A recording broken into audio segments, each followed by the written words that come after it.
Sir, ഈ ഒരു വീക്കിൽ വളരെ ഇമ്പോർട്ടൻ്റ് ആയ ഒരു കാര്യമെന്ന് പറയുന്നത് IT കമ്പനികളുടെയൊക്കെ ഒരു Q3 റിസൾട്ട് വരാനിരിക്കുന്ന ഒരു സമയം കൂടിയാണ്. മൊത്തത്തിൽ ഈ ഒരു IT മേഖലയിൽ നോക്കുമ്പോൾ ഒരു മോഡറേറ്റ് ആയിട്ടുള്ള ഒരു വളർച്ചയ്ക്കുള്ള ഒരു സാധ്യത എന്നാണ് ഇപ്പോൾ ഒരു എക്സ്പെക്റ്റേഷൻ ഉള്ളതായിട്ട് നമുക്ക് കാണാൻ സാധിക്കുന്നത്.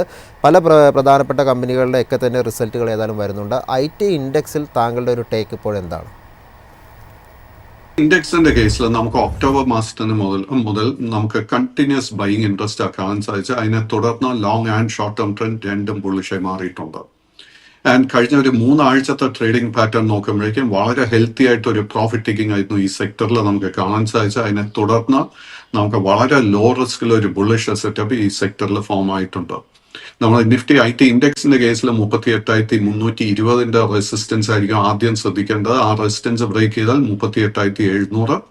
ആ ഒരു റെസിസ്റ്റൻസ് ബ്രേക്ക് ചെയ്യപ്പെട്ടാൽ 39,200 പോയിന്റ് ആയിരിക്കും അടുത്ത മേജർ റെസിസ്റ്റൻസ്.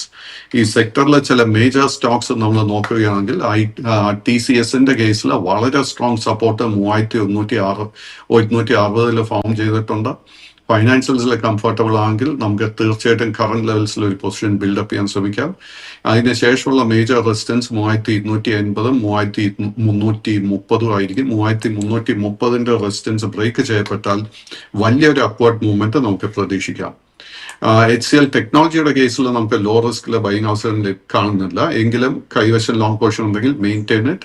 1,700 ആയിരിക്കും അടുത്ത മേജർ റെസിസ്റ്റൻസ് ലെവൽ. വിപ്രോയുടെ കേസിലും കറന്റ് ലെവൽസിലെ ലോ റിസ്കിലെ ബൈങ് അവസരം കാണാൻ സാധിക്കുന്നില്ല. 260 രൂപയായിരിക്കും മേജർ സപ്പോർട്ട്. എനിക്ക് തോന്നുന്നില്ല ആ സപ്പോർട്ട് ബ്രേക്ക് ചെയ്യപ്പെടുമെന്ന്. മേജർ റെസിസ്റ്റൻസ് 270 രൂപയെ കാണുന്നു. And finally, Infosys case എടുക്കുമ്പോഴേക്കും again the undertone continues to be bullish. So current ലെവൽസിൽ നമുക്ക് ലോങ് പൊസിഷൻ എടുക്കാൻ ആഗ്രഹിക്കുന്നുണ്ടെങ്കിൽ നമ്മൾ ശ്രദ്ധിച്ചിരിക്കേണ്ട ഒരു റെസിസ്റ്റൻസ് ലെവൽ 1,645 ആയിരിക്കും. ആ റെസിസ്റ്റൻസ് ബ്രേക്ക് ചെയ്യപ്പെട്ടാൽ 1,685 ആയിരിക്കും അടുത്ത മേജർ റെസിസ്റ്റൻസ്.